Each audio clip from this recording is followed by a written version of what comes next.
அஸ்ஸலாமு அலைக்கும் வரஹ்மத்துல்லாஹி வபரகாத்துஹு. இன்னல் ஹம்தலில்லாஹ் நஹ்மதுஹு வ நஸ்தஈனுஹு வ நஸ்தக்ஃபிருஹு வ நு'மினு பிஹி வ நதவக்கலு அலைஹி வ நஊது பில்லாஹி மின் ஷுரூரி அன்ஃபுஸினா வ மின் ஸய்யிஆத்தி அஅமாலினா. மை யஹ்தியல்லாஹு ஃபலா முதில்ல லஹு வ மை யுத்லில்ஹு ஃபலா ஹாதிய லஹு. வ அஷ்ஹது அன் லா இலாஹா இல்லல்லாஹு வஹ்தஹு லா ஷரீக லஹு வ அஷ்ஹது அன்ன முஹம்மதன் அப்துஹு வ ரசூலுஹு. فإن أصدق الحديث كتاب الله وأحسن الهدي هدي محمد صلى الله عليه وسلم وشر الأمور محدثاتها وكل محدثة بدعة وكل بدعة ضلالة وكل ضلالة في النار. எல்லாம் உள்ள அல்லாஹ்வின் நல்லடியார்களே, அல்லாஹ்வுடைய மாபெரும் கிருபையினால் இந்த ஜும்மா தினத்திலே நாம் எல்லாம் ஒன்றோடு இருக்கின்றோம். நம்மை எல்லாம் ஒன்றோடு செய்த ஏக இறைவன் அல்லாஹ் ஒருவனுக்கு எல்லா புகழும். புகழ் அனைத்திற்கும் சொந்தக்காரனாம் வல்ல நாயகன் அல்லாஹ்வின் சாந்தியும் சமாதானமும் அகில உலக மக்களுக்கெல்லாம் அருள் கொடையாம் அல்லாஹ்வின் தூதர் நபிகள் நாயகம் ஸல்லல்லாஹு அலைஹி வஸல்லம் அவர்களின் மீதும், அவர்களை பின்பற்றி வாழ்ந்த சஹாபாக்களின் மீதும் சஹாபிய பெண்மணிகள் மீதும், இங்கு ஒன்று கூடி இருக்கக்கூடிய நாம் அனைவரும் மீதும் அந்த ரஹ்மானுடைய வற்றா கருணை என்றும் நிலவட்டுமாக. எல்லாம் உள்ள அல்லாஹ்வின் நல்லடியார்களே, அல்லாஹ் ரப்புல் ஆலமீன் இந்த உலகத்தில் மனித சமுதாயமாக அல்லாஹ் நாம் அனைவரையும் அல்லாஹ் படைத்திருக்கிறான். அப்படி படைக்கப்பட்டிருக்கக்கூடிய நாம் அனைவருமே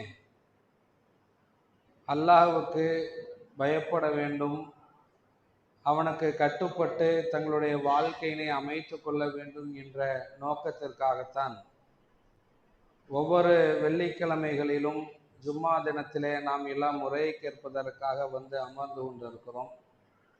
அதே நேரத்திலே தங்களுடைய வாழ்க்கையினை அல்லாஹ்வும் அல்லாஹ்வுடைய தூதர் நபிகள் நாயகம் ஸல்லல்லாஹு அலைஹி வஸல்லம் அவர்கள் காட்டி தந்த அடிப்படையில் தங்களுடைய வாழ்க்கையினை அமைத்து கொள்ள வேண்டும் என்ற ஒரு நோக்கத்திற்காகத்தான் குர்ஆன் ஹதீஸ் என்ற இரண்டை தங்களுடைய வாழ்க்கை நெறியாக பின்பற்ற வேண்டும் என்ற ஒரே இலக்காக நாம் எல்லாம் இருக்கிறோம். அல்லாஹ் ரப்புல் ஆலமீன் தன்னுடைய திருமறை குர்ஆனிலே இந்த இரண்டை பற்றி அல்லாஹ் சொல்லும் பொழுது, யா அய்யுல்லதீன ஆமனு, நம்பிக்கை கொண்டிருக்கக்கூடிய மனிதர்களே, அத்தியுல்லாஹ, நீங்கள் அல்லாஹ்வுக்கு கட்டுப்படுங்கள், வ அத்தியுர் ரசூல், அல்லாஹ்வுடைய தூதருக்கு கட்டுப்படுங்கள், வலா துபித்துலு ஆமாலுக்கும், நீங்கள் செய்த அமல்களை பாழாக்கி விடாதீர்கள் என்று அல்லாஹ் திருமறை குர்ஆனிலே சொல்லுகிறான். இந்த உலகத்திலே எந்த ஒரு காரியமாக இருந்தாலும் அதில் குறிப்பாக நம்முடைய மறுமையினுடைய வெற்றியை குறிக்கக்கூடிய எந்த ஒரு காரியமாக இருந்தாலும் அதற்கு ஒன்று திருமறை குர்ஆன் அதற்கு சாட்சியாக இருக்க வேண்டும், அல்லது அதற்கு வழிகாட்டியாக அனுப்பப்பட்டிருக்கக்கூடிய இறுதி தூதர் நபிகள் நாயகம் ஸல்லல்லாஹு அலைஹி வஸல்லம் அவர்கள் அதனுடைய சொல் செயல் அங்கீகாரத்தின் வாயிலாக அந்த விஷயங்களை நாம் பின்பற்றி இருக்க வேண்டும். இந்த இரண்டை தவிர இந்த உலகத்திலே நன்மை என்ற பெயரில் நீங்கள் எதை செய்தாலும், அதனால் உங்களுடைய பொருளாதாரத்தை முழுக்க முழுக்க நீங்கள் தியாகம் செய்தாலும், உடல் ஆரோக்கியத்தை, நேரத்தை, அனைத்தையும் நீங்கள் இழந்தாலும் கூட அதற்கு கடுகளவு கூட அல்லாஹ்விடத்தில் எந்த ஒரு நன்மையினையும் அல்லாஹ் ரப்புல் ஆலமீன் தரவே மாட்டான் என்பதைத்தான் இந்த ஒரு வசனம் இந்த மனித சமுதாயமாக இருக்கக்கூடிய நமக்கு பாடம் நடத்தி காட்டப்படுகிறது. அப்ப இந்த உலகத்திலே வாழக்கூடிய நாம் அல்லாஹ்வுக்கும் அவனுடைய தூதருக்கும் கட்டுப்பட்டு வாழக்கூடிய மனிதர்களாக இன்றைக்கு நாம் வாழ வேண்டும். அப்படி வாழ்ந்தால் மட்டும்தான் நாளை மறுமை நாளிலே சுவனத்திற்கு செல்லக்கூடிய நல்ல மனிதர்களாக அவர்களில் ஒருவராக நாம் இருப்பதற்கு வாய்ப்பினை அல்லாஹ் ரப்புல் ஆலமீன் தருவான் என்பதை முதலிலே நம்முடைய உள்ளத்திலே நிறுத்தி கொள்ள வேண்டும். அல்லாஹ் ரப்புல் ஆலமீன் தன்னுடைய திருமறை குர்ஆனிலே சொல்லும் பொழுது அல்லாஹ்வை பற்றி, அவர் மீது நீங்கள் வைத்திருக்கக்கூடிய இந்த நேசத்தை பற்றி அல்லாஹ் திருமறை குர்ஆனிலே சொல்லுகிறான், குல் இன் குன்தும் துஹிப்பூன் அல்லாஹ ஃபத்தபிஊனி. அல்லாஹ் சொல்லுகிறான், நீங்கள் அல்லாஹ்வை விரும்பினால், அல்லாஹ்வை நீங்கள் நேசித்தால், அல்லாஹ்வுடைய தூது அவர்கள் சொல்லுகிறார்கள், நீங்கள் என்னை பின்பற்றுங்கள், அல்லாஹ் உங்களை நேசிப்பான். அப்போ உண்மையாகவே படைத்த இறைவனை நாம் நேசிக்குவது உண்மையாக இருக்கும் என்றால் அல்லாஹுவைத்தான் நாம் நேசிக்கிறோம், அவனிடம் மட்டும்தான் கையேந்துகிறோம், அவனை மட்டும்தான் இந்த உலகத்திலே நம்பிக்கைக்குரியவனாக மட்டுமே வைத்திருக்கிறோம் என்பதிலே நாம் உறுதியாக இருப்போம் என்று சொன்னால், அப்படி இருக்கக்கூடிய மனிதர்களுக்குத்தான் இந்த வசனம் பதில் சொல்லுகிறது. நீங்கள் என்னை பின்பற்றுங்கள், அல்லாஹுடைய தூதரை நீங்கள் பின்பற்றுங்கள். அப்படி பின்பற்றினால் அல்லாஹ் உங்களை நேசிப்பான். அல்லாஹ் நம்மை நேசிக்க வேண்டும் என்றால் நாம அல்லாஹுவை நேசிக்கிறோம். அப்படி நேசிக்கக்கூடிய அந்த நேசம் உண்மையாக இருக்க வேண்டும் என்றால் தூதரை பின்பற்ற வேண்டும். தூதரை நீங்கள் பின்பற்றுகிறீர்கள் என்று தெரிந்தால் அல்லாஹ் உங்களை நேசிக்கிறான் என்று இந்த வசனத்திலே அல்லாஹ் ரப்புல் ஆலமீன் சொல்லுகிறான். இதே வசனத்திலே அல்லாஹ் சொல்லும் பொழுது, உங்களுடைய பாவங்களை மன்னிப்பவன், அல்லாஹ் மன்னிப்பை விரும்புவன், நிகரற்ற அன்புடையவனாக அவன் இருக்கிறான் என்று இந்த ஒரே வசனத்திலே அல்லாஹ் தன்னுடைய இரண்டு பண்புகளை அல்லாஹ் சொல்லுகிறான். ஒன்று, உங்களுடைய பாவங்களை அல்லாஹ் மன்னிக்க கூடியவனாக இருக்கிறான், அவன் நிகரற்ற அன்புடையவனாக இருக்கிறான்.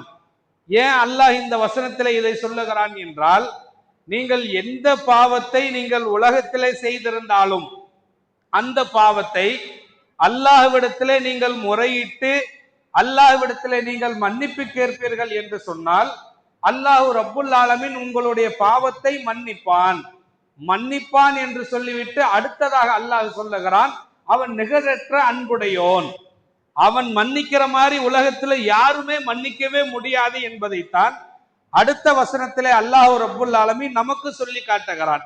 அப்ப அல்லாஹுவை புரிந்து கொள்ளக்கூடிய விஷயத்தில நாம் தெளிவாக இருக்க வேண்டும், அல்லாஹுவை நேசிக்க வேண்டும், அல்லாஹ்வுடைய தூதரை பின்பற்ற வேண்டும், நாம் செய்த பாவங்களை எல்லாம் அல்லாஹ்விடத்திலே முறையிட வேண்டும், முறையிட்டு அல்லாஹ்விடத்திலே மன்னிப்பு கேட்க வேண்டும். நாம் எந்த பாவத்தை செய்திருந்தாலும் படைத்த ரப்புல் ஆலமீன் மன்னிப்பதற்கு தயாராக இருக்கிறான் என்பதை நாம் முதலிலே புரிந்து கொள்ள வேண்டும். அப்படி புரிந்து கொள்வோம் என்று இருக்கும் என்றால் அப்பொழுதுதான் உண்மையாகவே இறைவனுடைய நேசத்தையும் இறை தூதருடைய நேசத்தையும் நாம் பெறக்கூடிய மக்களாக, இறை தூதரை உண்மையாக நேசிக்கக்கூடிய மக்களாக உலகத்திலே நாம் நம்மை மாற்றிக்கொள்ள முடியும். உலகத்திலே நேசிக்கக்கூடிய பழக்கம் என்பது எல்லா மனிதர்களிடத்திலுமே இருக்கிறது. அதில் வேண்டுமானால் வித்தியாசம் காட்டலாம். சில மனிதர்கள் அனுமதித்த நேசத்தை, உலகத்திலே அனுமதித்த நேசத்தை எடுத்துக்கொள்ளுங்கள். தன்னுடைய தாயை ஒரு மனிதன் நேசிக்கிறான். நேசிக்கும் பொழுது அவன் காட்டக்கூடிய அந்த செயல்பாடுகள் எப்படி இருக்கிறது? தன்னுடைய தாய்க்கு பிடித்தாற் போல் தன்னுடைய வாழ்க்கையினை அமைத்துக் கொள்வான். தன்னுடைய தாயுடைய மனம் நோகாததை போல், தாய் தந்தையுடைய மனம் நோகாததை போல் தன்னுடைய வாழ்க்கையை அமைத்துக் கொள்வான். தன்னுடைய கணவனை நேசிக்கக்கூடியவர்கள், மனைவியை நேசிக்கக்கூடியவர்கள், அவர்கள் காட்டக்கூடிய நேசம் என்ன? மனைவிக்கு எதுவெல்லாம் பிடிக்குமோ அதையெல்லாம் செய்யக்கூடிய ஒரு கணவனாக தன்னை மாற்றிக்கொள்கிறார். தன்னுடைய கணவனுக்கு பிடித்தாற் போல் வாழக்கூடிய பெண்ணாக மனைவி தன்னை மாற்றிக் கொள்ளுகிறாள். தன்னுடைய நேசத்தை வெளிப்படுத்துகிறார்கள். அதே குழந்தைகள் மீது காட்டக்கூடிய நேசம் என்ன? நாம் எல்லாரும் குழந்தைகள் வைத்திருக்கிறோம், குழந்தைகளை பார்க்கிறோம். பெற்றவர்களும் சரி, குழந்தைகளை பார்க்கக்கூடியவர்களும் சரி, அவர்கள் மீது காட்டக்கூடிய நேசம் என்ன? உலகத்துல அவர்களுக்கு எது வேண்டும் வேண்டாம் என்று தன்னுடைய நேசத்தினால் இன்றைக்கு நாம் வெளிப்படுத்துகிறோம். ஒரு வயதிற்குள் குழந்தை வந்துவிட்டால் அதற்கு தேவையான விளையாட்டு பொருட்கள் எதற்காக வாங்கி கொடுக்கிறோம்? காசு எதற்கு செலவு செய்கிறோம்? குழந்தை மேல இருக்கக்கூடிய அன்பு. அடுத்த கட்டம் வயதை நோக்கி செல்லும் பொழுது அடுத்த கட்ட விளையாட்டு பொருட்கள், அடுத்த கட்டத்தை நோக்கி செல்லும் பொழுது அடுத்த கட்டமான பொருட்கள். இப்படி அந்த குழந்தை கேட்காமல் இருந்தால் கூட தம்முடைய தங்களுடைய நேசங்களை நாம் எப்படி வெளிப்படுத்துகிறோம்? நல்லது வாங்கி கொடுக்கணும், என்னுடைய குழந்தை இதுவெல்லாம் நன்றாக கற்றுக்கொள்ள வேண்டும், என்னுடைய குழந்தைக்கு தெரியாததை எல்லாம் கற்றுக் கொடுக்க வேண்டும் என்று உலகத்திலே எல்லா மனிதர்களும் நேசத்தை வெவ்வேறு விதங்களாக வெளிப்படுத்திக் கொண்டே இருக்கிறார்கள். ஆனால் இதுவெல்லாம் ஒரே ஒரு பாடத்தை மட்டும் தான் சொல்லுகிறது. இப்படியெல்லாம் தங்களுக்கு மனைவிக்கு பிடித்தது, கணவனுக்கு பிடித்தது, குழந்தைக்கு பிடித்தது, தாய் தந்தைக்கு பிடித்தது, நண்பனுக்கு பிடித்தது, இப்படி எதை வேண்டுமானாலும் வைத்துக் கொள்ளுங்கள். நம்முடைய நேசம் எதை சொல்லுகிறது தெரியுமா? ஒன்றே ஒன்று மட்டும்தான். அவர்களுக்கு பிடிக்கிறது, அவர்கள் சொல்லுகிறார்கள், அதை நான் கேட்கிறேன். நம்முடைய நேசம் வெளிப்படுத்தக்கூடிய விஷயம் ஒரே ஒன்று மட்டும்தான்.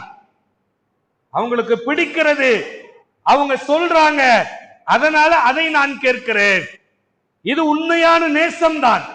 ஆனால் இந்த நேசத்தை இப்படியே ஒப்பிட்டு அல்லாஹ்வுடைய தூதரை உயிருக்கும் மேலாக நேசிக்கக்கூடிய ஒரு தலைவராக இன்றைக்கு நாம் ஏற்றுக்கொண்டிருக்கிறோமே, அப்படிப்பட்ட இறை தூதரோடு நாம் உலகத்திலே காட்டக்கூடிய இந்த நேசத்தையும் அல்லாஹ்வின் தூதர் மீது காட்டக்கூடிய நேசத்தையும் ஒன்று அப்படியே ஒப்பிட்டு பாருங்கள்.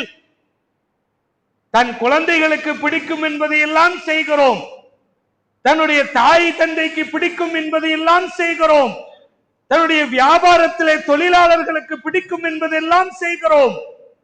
ஆனால் அல்லாஹ்வுடைய தூதர் அவர்களுக்கு இது பிடிக்கும், அதனால் நான் செய்கிறேன், இது பிடிக்காது, அதனால் நான் செய்ய மாட்டேன் என்ற நேசத்தை எப்படி வெளிப்படுத்தி இருக்கிறோம்?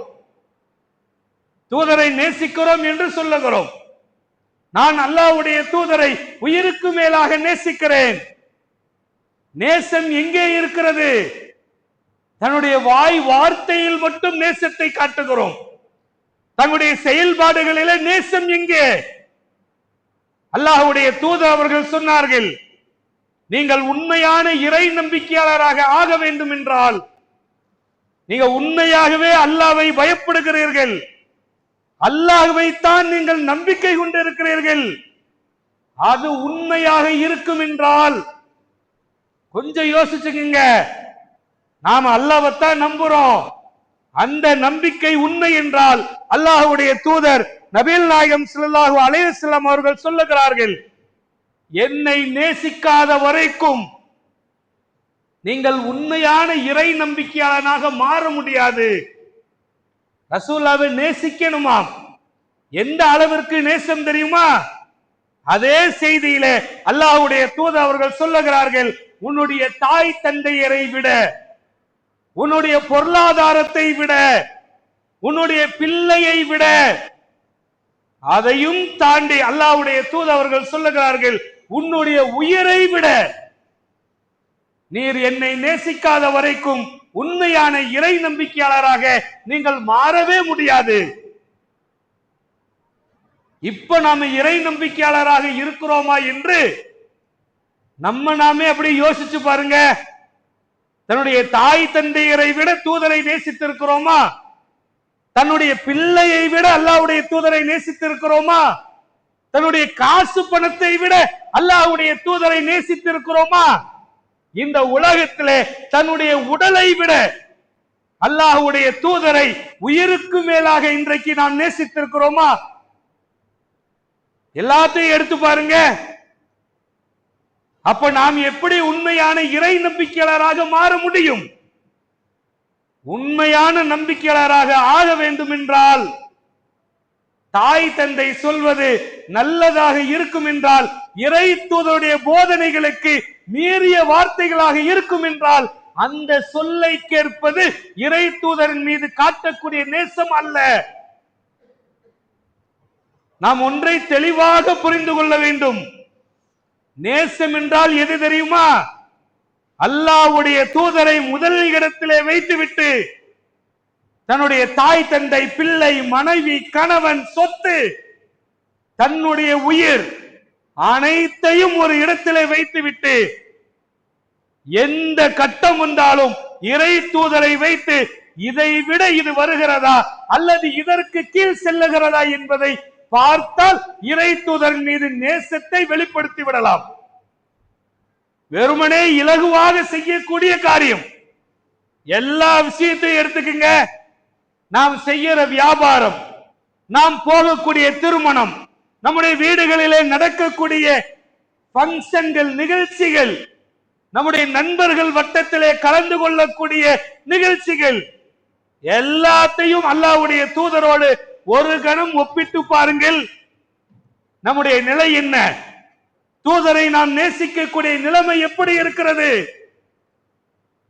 நாம் எல்லாம் தூதரை ஓரத்திலே வைத்துவிட்டு நம்முடைய ஆசாபாசத்திற்காக, மற்றவர்களுடைய சந்தோஷமான பேச்சிற்காக, அவர்கள் என்ன நினைப்பார்கள் என்பதற்காக இறை தூதரின் மீது இருக்கக்கூடிய நேசத்தை குறைத்து கொண்டே இன்றைக்கு சென்று கொண்டே இருக்கிறோம்.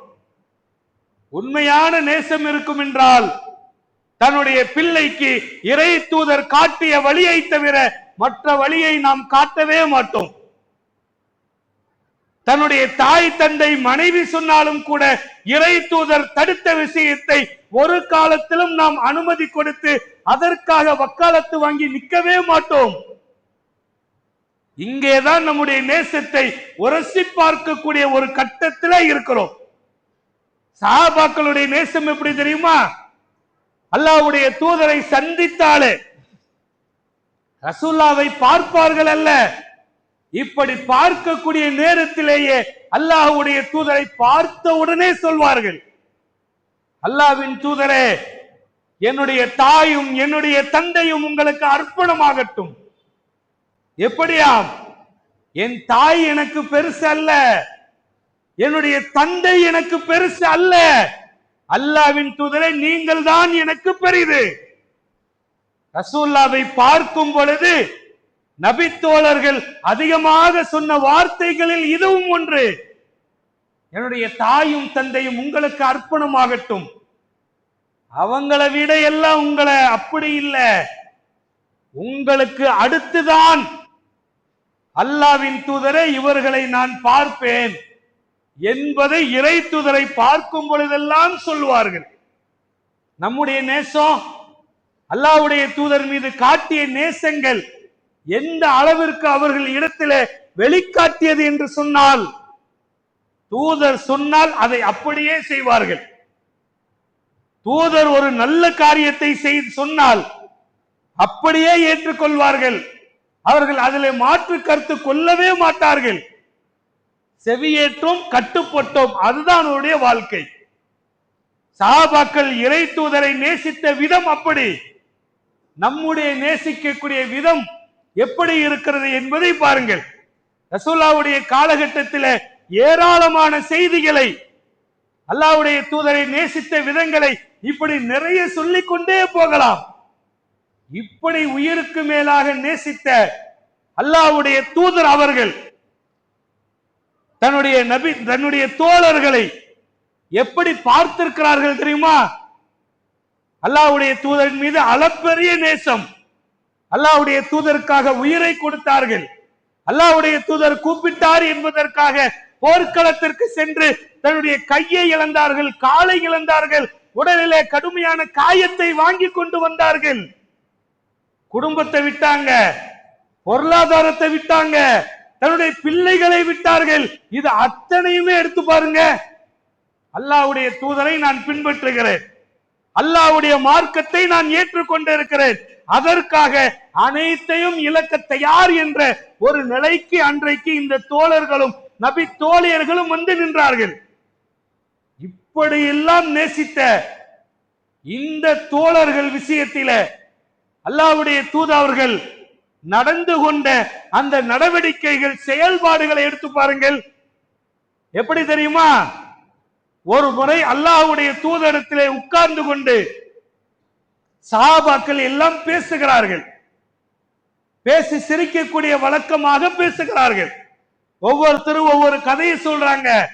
அல்லாஹ்வின் தூதரே, நான் மார்க்கத்தை ஏற்றுக்கொள்வதற்கு முன்னால் நடந்த அந்த சம்பவத்தை எல்லாம் பேசுகிறார்கள். ரசூலுல்லாஹ் சிரிச்சுக்கிட்டே இருக்கிறாங்க. அவங்க செஞ்ச காரியத்தை எல்லாம் நினைச்சு, அவங்க செஞ்சதை எல்லாம் பார்த்து ரசூலுல்லாஹ் சிரிக்கிறாங்க. ஒரு நபித்தோழர் சொல்லுகிறார், அல்லாஹ்வின் தூதரே, நான் என்ன செய்தேன் தெரியுமா? நான் என்னுடைய பெண் பிள்ளை, என்னோடு என்னை அதிகமாக நேசிக்கக்கூடிய பெண் பிள்ளை, பெண் குழந்தை என்ற காரணத்திற்காக அவளை நான் வெளியே அழைத்து சென்றேன். நான் குழந்தையை கூப்பிட்டேன், என் குழந்தை என் கூட வந்தா. அவர்களை அப்படியே அழைத்து சென்று ஒரு இடத்திலே வந்து ஒரு குழியை தோண்டிய குழியில அந்த குழந்தையை போட்டு நான் மண்மூடி அந்த குழந்தையை கொலை செய்து விட்டேன். ரசூல்லா இதற்கு முன்னாடி கேட்டு சிரிச்சுக்கிட்டே இருந்தாங்க. இதை கேட்டவுடனே ரசூல்லாக்கு பெரிய ஒரு அதிர்ச்சி. ரசூல்லா என்ன செஞ்சாங்க தெரியுமா? இதை அல்லாஹ்வுடைய தூதர் அவர்கள் சொல்லுகிறார்கள், இதற்கும் எனக்கும் சம்பந்தம் இல்லை. ரசூல்லா அதை அங்கீகரிக்கவே இல்லை. இங்க ஒன்றே ஒன்றை புரிந்து கொள்ளுங்கள், ஒரு பாவத்தை ஒரு மனிதர் செய்திருக்கிறார். ரசூல்லா அந்த பாவத்திற்கு நான் மன்னிப்பு பெற்று தருகிறேன் என்று ஒரு இடத்தில் கூட அங்கே சொல்லவே இல்லை. ரசூல்லா விலகிக் கொள்கிறார்கள், இதற்கும் எனக்கும் சம்பந்தம் இல்லை. அல்லாஹ்விடத்தில் நீங்கள் பார்த்து கொள்ளுங்கள். ரசூல்லா எல்லாத்துக்கும் நின்னாங்க. பாவம் என்று வரும் பொழுது, பாவ மன்னிப்பு என்று வரும் பொழுது அல்லாஹ்வுடைய தூதர் அவர்கள் சொன்னார்கள், அதற்கும் எனக்கும் சம்பந்தம் இல்லை, அல்லாஹ்விடத்தில் கேட்டுக் கொள்ளுங்கள். ரசூல்லாவை அவ்வளவு நேசித்தார்கள். ரசூல்லாவுக்காக உயிரை கொடுக்க நினைத்தார்கள். ஆனால் பாவம் என்று வரும் பொழுது அல்லாஹ்வுடைய தூதர் கடுகளவு கூட அந்த மக்களுக்காக அதை நியாயப்படுத்தி எந்த ஒரு பேச்சுமே ரசூல்லா பேசவே இல்லை. இப்ப நாம ரசூல்லாவை நேசிக்கிற அந்த விஷயத்திற்குள் இப்ப வந்து பாருங்க, நாம் எவ்வளவு பாவத்தை உலகத்திலே பார்க்கிறோம். வெளியே பார்க்கிறது அது ஒரு விதம். நம்முடைய வீட்டிலே நடக்கக்கூடிய பாவங்கள் எவ்வளவு இருக்கிறது. நம்முடைய தொலைக்காட்சி பெட்டியிலே ஓடக்கூடியது, தன்னுடைய மனைவி இடத்திலே இருக்கிறது, தன்னுடைய குழந்தைகள் இடத்திலே இருக்கிற பாவம், தன்னுடைய கணவன்கிட்ட இருக்கிற பாவம், தன்னுடைய தாய் தந்தை இடத்திலே இருக்கிற பாவம், இப்படி இருக்கக்கூடிய பாவங்களில் எல்லாம் நம்முடைய நிலை எப்படி இருக்கிறது? ரசூல்லாவை நேசிக்கிறான் தானே, ரசூல்லா அந்த பாவத்தை கண்டித்தார்கள் தானே, அல்லாஹ்விடத்திலே அதற்கு நீங்கள் கேட்டுக்கொள்ளுங்கள் என்று விட்டு விட்டார்கள் தானே. நம்முடைய நிலை என்ன? நம்முடைய மனைவிட்டு நாம் அல்லாஹ்வுடைய தூதரை நேசிக்கக்கூடிய நாம் சொல்லல, அல்லாஹ் குற்றம் பிடிப்பான், அல்லாஹ் தண்டிச்சிருவான், அல்லாஹ்ட்ட பாவ மன்னிப்பு கேளு. நம்முடைய பிள்ளைகிட்ட சொல்லல, தாய் தந்தையிட்ட சொல்லல. இப்படி சொல்லாமல் நம்முடைய வாழ்க்கை பாவத்தை பார்த்து கொண்டே கழிகிறது என்றால் நம்முடைய நேசம் எல்லாம் என்ன நேசம்? இதுவா அல்லாஹ்வின் தூதர் மீது காட்டுற நேசம்? நம்முடைய பிள்ளைகள் மீது காட்டக்கூடிய நேசத்தை கூட அல்லாஹ்வுடைய தூதரின் மீது காட்டவில்லை என்று சொன்னால் நாம் எப்படி உண்மையான இறை நம்பிக்கையாளராக மாற முடியும் என்பதை நமக்கு நாமே கேள்வி கேட்க நாம் கடமைப்பட்டு இருக்கிறோம். அல்லாஹ்வுடைய தூதரை நேசத்தை பெற வேண்டும் என்றால், இறை தூதரை நீங்கள் நேசிப்பது உண்மையாக இருக்கும் என்றால், சின்ன விஷயத்துல தூதருடைய நேசத்தை வெளிப்படுத்துங்க.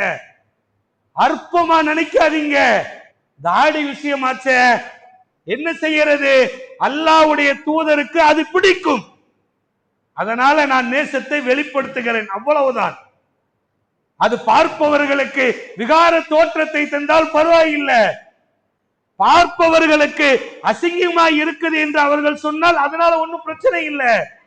இது என்னுடைய தூதருக்கு இது பிடிக்கும். எல்லா விஷயத்திலும் இப்படி எடுத்துக்கங்க. இன்றைக்கு சர்வ சாதாரணமாக தூதரை நேசிப்பதை மறந்ததின் காரணத்தினால் பாவங்கள் இன்றைக்கு குடும்பங்களிலே தலை தூக்கி நிற்கிறது. எங்கேயோ பாவத்துக்கு போயிட்டோம். சர்வ சாதாரணமாக மீண்டும் பழைய காலங்களிலே பாவம் செய்ததெல்லாம் தலை தூக்குகிறது. குடும்பத்தோட படத்துக்கு போகக்கூடிய ஒரு நிலை மீண்டும் வருகிறது.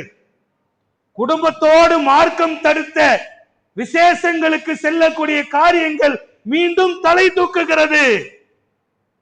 ஹலால் ஹராம் பார்ப்பது இல்லை, மார்க்கம் அனுமதி அளித்த இடமா தடை செஞ்ச இடமா யோசிக்கிறது இல்லை. எல்லாம் உலகத்திலே ஜாலிக்காக நடக்கிறது, சந்தோஷத்திற்காக வாழ்க்கை என்று தூரன் மீது இருக்கக்கூடிய நேசத்தை மறந்து நம்முடைய வாழ்க்கை இப்படியே கழிந்து கொண்டே இருக்கிறது. அதை ஒரு கணம் மீண்டும் திருப்பி இறை தூதரின் மீது நம்மை விட வேறு யார் நேசிக்க முடியும்? நாம் அல்லாஹ்வுடைய தூதரை பின்பற்றுகிறோம், பின்பற்ற நம்மளை விட யார் நேசிக்க முடியும்? அல்லாவை நம்பி இருக்கிறோம், அல்லாஹ்வுடைய தூதரை பின்பற்றுகிறோம். நம்மை விட யார்தான் நேசிக்க முடியும்? அதை உள்ளத்திலே நிறுத்தி கொண்டு நபிகளார் சொன்ன அனைத்து விஷயத்திலும் தன்னுடைய பேச்சில அல்லாஹ்வுடைய தூதர் மீது நேசத்தை வெளிப்படுத்துங்கள். ரசூலுல்லாஹ் பேசுற மாதிரி பேச முயற்சி செய்யுங்கள். அல்லாஹ்வுடைய தூதர் அவர்கள் சகித்துக் கொண்டார்கள். சகிப்புத்தன்மையிலே நேசத்தை வெளிப்படுத்துங்கள். வியாபாரத்திலே வெளிப்படுத்துங்க. நட்பு பழக்க வழக்கத்திலே தூதரின் மீது இருக்கிற நேசத்தை வெளிப்படுத்துங்க. தங்களுடைய வாழ்க்கையில எந்த காரியத்தை செய்தாலும் தூதரின் மீது நேசத்தை வெளிப்படுத்தக்கூடிய காரியமாக அனைத்துமே இருக்கிறது. நீங்கள் எதை எடுத்தாலும் கூட, சிறுநீர் கழிப்பது கூட இறை தூதரின் மீது இருக்கக்கூடிய நேசத்தை உங்களால் வெளிப்படுத்த முடியும் என்றால் நாம் ஏன் அதையெல்லாம் தவறவிட வேண்டும்? அல்லாஹ்வையும் தூதரையும் பின்பற்றி வாழக்கூடிய மக்களாக அவர் மீது உண்மையான கொண்ட நேசத்தினால் நாளை மறுமை நாளிலே இந்த தூதரோடு சுவனத்திலே இருக்கக்கூடிய வாய்ப்பினை அல்லாஹ் ரப்புல் ஆலமீன் நாம் அனைவருக்கும் தந்த அருள் புரிவானாக என்று கேட்டு இந்த முதல் உரையை முடித்துக் கொள்கிறேன். வாகர் தவனா அல்ஹம்துலில்லாஹி ரப்பில் ஆலமீன். அஸ்ஸலாமு அலைக்கும்.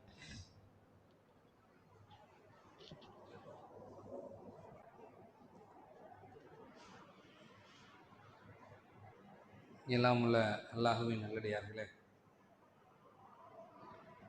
அல்லாஹுடைய தூதர் அவர்களை நேசிக்க வேண்டும் என்பது வெறுமனே வார்த்தைகளில் வரக்கூடிய சொற்கள் அல்ல, அவர்கள் மீது வரக்கூடிய நேசம். இன்றைக்கு நிறைய மனிதர்கள் அதை தவறாகவே புரிந்து வைத்திருக்கிறார்கள். அல்லாஹ்வுடைய தூதரை நேசிப்பது என்பது வருடத்தில் ஒரு நாள் ரபியுல் அவ்வல் மாதம், இந்த மாதம் வந்து விட்டால் ஒரு 12 நாட்கள் நபிகளாரை பற்றி புகழ்ந்து பாடக்கூடிய வரிகளை பேசினால் நாம் அல்லாஹ்வுடைய தூதரின் மீது நேசத்தை வெளிப்படுத்தக்கூடிய ஒரு காரியம் என்று இன்றைக்கு பரவலாக அதிகமான மனிதர்கள் அப்படி தவறாக புரிந்து வைத்திருக்கிறார்கள். அவர் மீது காட்டக்கூடிய நேசம் என்பது தங்களுடைய வாழ்க்கையில் நாம் அவர் செய்ததை நாம் செய்து காட்டுவது, அல்லாஹ்வுடைய தூதர் அவர்கள் எதை செய்யக்கூடாது என்று சொன்னார்களோ அதில் இருந்து விலகி இருப்பது, அல்லாஹ்வுடைய தூதர் அவர்கள் எதற்கெல்லாம் ஆர்வம் காட்டி அங்கீகரித்தார்களோ அதையெல்லாம் செய்ய ஆர்வம் காட்டுவது, இதுதான் அல்லாஹ்வுடைய தூதரின் மீது காட்டக்கூடிய நேசமாக இருக்கும். ஆனால் இன்றைக்கு அல்லாஹ்வுடைய தூதரை புகழ்கிறோம் என்று நினைத்து கொண்டு அவர்கள் செய்யக்கூடிய அந்த செயல்களிலே வரக்கூடிய வார்த்தைகள் எல்லாம், முதல் உரையிலே நாம் ஒரு விஷயத்தை சொன்னோம். அல்லாஹ்வுடைய தூதரிடத்திலே ஒரு மனிதர் ஒரு பாவத்தை செய்து அந்த பாவத்தை சொல்லி காட்டும் பொழுது அல்லாஹ்வுடைய தூதர்கள் நான் இதை மன்னித்து விடுகிறேன், இனிமேல் செய்யாதே என்று அல்லாஹ்வுடைய தூதர் சொல்லவே இல்லை. ரசூலுல்லாஹ் அதிலிருந்து விலகி கொண்டார்கள். அல்லாஹ்விடத்திலே கேட்டுக்கொள்ளுங்கள், எனக்கு இதற்கும் எந்த சம்பந்தமும் கிடையாது என்று சொல்லிவிட்டார்கள். ஆனால் இன்றைக்கு பள்ளிவாசல்களிலே சொல்லக்கூடிய இந்த மௌலூதுனுடைய வரிகளை நீங்கள் எடுத்து பார்த்தால் அதுவெல்லாம் அரபியிலே இருப்பதினால் அதனுடைய தமிழ் அர்த்தங்கள் தெரியாமலேயே நாம் இருக்கிறோம். வெறுமனே புகழ் என்பது இறை தூதரை எந்த அளவிற்கு சொல்ல வேண்டுமோ அதை சொல்வதுதான் புகழ். நபிகளாருடைய வாழ்க்கையை பற்றி நீங்கள் எத்தனை பயான்கள் நிகழ்த்தினாலும் எத்தனை மனிதர்களிடத்திலே நீங்கள் சொல்லினாலும் அது அல்லாஹ்வுடைய தூதரை அவரை உச்சத்திலே கொண்டு போய் புகழ்வதற்குண்டான காரியமாக அமையவே செய்யாது. அது அல்லாஹ்வுடைய தூதருடைய செயல்பாடுகளை வெளிக்காட்டுகிறோம். ஆனால் இன்றைக்கு புகழ்ச்சி என்ற பெயரிலே சொல்லக்கூடிய வார்த்தைகள் எல்லாம் எப்படி இருக்கிறது என்றால், கவலைகளை அகற்றுபவரே உம்மீது சலாம் என்று சொல்லப்படுகிறது, பாவங்களை போர்க்கக்கூடியவரே உம்மீது சலாம் என்று சொல்லப்படுகிறது. நம்முடைய கவலைகளை எல்லாம் போர்க்கக்கூடியது யார்? அல்லாஹ்வுடைய தூதர் அவர்கள் தான் கவலையை போக்குவார் என்றால் அல்லாஹ் எதற்கு? நம்முடைய பாவங்களை எல்லாம் போர்க்கக்கூடியவர் உங்கள் மீது சலாம் என்று அல்லாஹ்வுடைய தூதரை பார்த்து பேசினால் படைத்த இறைவன் எதற்காக அவன் ஏன் பாவத்தை மன்னிக்கிறேன் என்று சொல்ல வேண்டும்? ஒன்றை தெளிவாக புரிந்து கொள்ளுங்கள். ஆரம்பத்திலே சொன்ன வசனத்திலே அல்லாஹ் ரப்புல் ஆலமீன் சொல்லுகிறான், மன்னிப்பவனாக நான் இருக்கிறேன், என்னிடம் மன்னிப்பு கேளுங்கள், நான் மன்னிப்பவனாக இருக்கிறேன், நிகரற்ற அன்புடையோன். நிகரற்ற அன்புடையோன் என்றால் நீங்க எதை வேண்டுமானாலும் அல்லாஹ்விடத்திலே சொல்லலாம். சின்னது பெருசு, தெரிஞ்சு செஞ்சது தெரியாம செஞ்சது அல்லது மற்ற மனிதர்களிடத்தில் எல்லாம் செஞ்சு அவமானப்பட்டது எது வேண்டுமானாலும் இருக்கலாம். அல்லாஹ் ஒரே வார்த்தையிலே சொல்லுகிறான், நிகரற்ற அன்புடையவன், அவ்வளவுதான். நீங்க எதை சொன்னாலும் அல்லாஹ் அதை ஏற்று மன்னிப்பார். ஆனால் இதிலே வரக்கூடிய வார்த்தைகள் எல்லாம் அல்லாஹுவை கோபப்படுத்தக்கூடிய வார்த்தைகள். அல்லாஹ்விடக்கு நிகராக இறை தூதரை கொண்டு போய் நிறுத்தக்கூடிய ஒரு வார்த்தைகள். ரசூல்லா தன்னை புகழ்வதை எப்படி விரும்பினார்கள் தெரியுமா? அல்லாஹ்வுடைய தூதர் அவர்கள் சொன்னார்கள், மரியமுடைய மகன் ஈசா அவர்கள் இருக்கிறார்களே, ஈசா அலைஹிஸ்ஸலாம் அவர்களை அந்த சமுதாயம் வரம்பு மீறி புகழ்ந்ததை போல என்னை புகழாதீர்கள். எப்படி புகழ்ந்தாங்க? புகழ்ந்து புகழ்ந்து ஒரு கட்டத்திலே அவரை இறைவன் என்றே ஆக்கிவிட்டார்கள். இறைவனுடைய பிள்ளை என்றார்கள். கடவுள் இறைவன் என்றே அவர்களை ஆக்கிவிட்டார்கள், ஒரு இறை தூதரை. அதே செயலைத்தான் இன்றைக்கு மௌலூத் வரிகளிலே நாமும் நம்மை அறியாமலேயே இதை பாடிக்கொண்டே இருக்கிறோம். கவலைகளை போர்க்கக்கூடியவரே மீது சலாம், பாவங்களை போர்க்கக்கூடியவரே மீது சலாம். அல்லாஹ்வுடைய தூதர் எதை விரும்பினார்கள் தெரியுமா? ரசூல்லா விரும்பிய சொல். ரசூல்லா சொல்றாங்க, என்னை புகழ்வதாக இருந்தால் நீங்கள் அல்லாஹ்வுடைய அடியான் என்று சொல்லுங்கள். அவர் அல்லாஹ்வுடைய அடியான், அல்லாஹ்வுடைய தூதர் என்று சொல்லுங்கள்.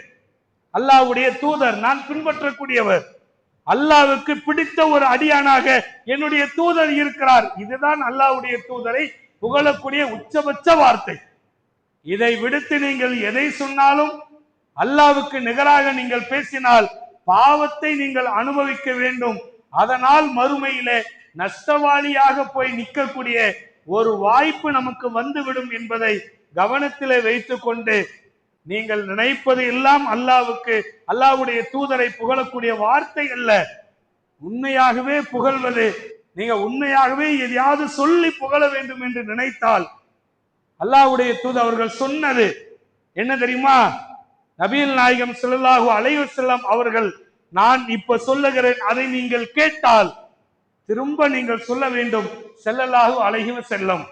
இவ்வளவுதான் நாம சொல்றோம். அதை கேட்டால் நீங்க திரும்ப சொல்ல வேண்டும். இது மட்டும்தான் அல்லாஹ்வின் தூதரின் மீது ஸலவாத் சொல்லக்கூடிய முறை என்பதை கவனத்திலே வைத்துக் கொண்டு, இதை தடுத்து வேறு எதையுமே அல்லாஹ்வுடைய தூதர் தன்னுடைய நபி தோழர்களுக்கு, அதற்கு பிறகு வந்தவர்களுக்கு யாருக்குமே எந்த வழியையும் அல்லாஹ்வுடைய தூதர் காட்டலை என்பதை புரிந்து கொண்டு சரியான முறையில இறை தூதரை நேசிப்போம். அந்த நேசத்தின் வாயிலாக நாளை மறுமை நாளிலே சுவனத்திலே நாம் அனைவரும் செல்லக்கூடிய வாய்ப்பினை அல்லாஹ் தர வேண்டும் என்று கேட்டு இந்த உரையை முடித்துக் கொள்கிறேன். வாகிர் தவானா அல்ஹம்துலில்லாஹி ரப்பில் ஆலமீன்.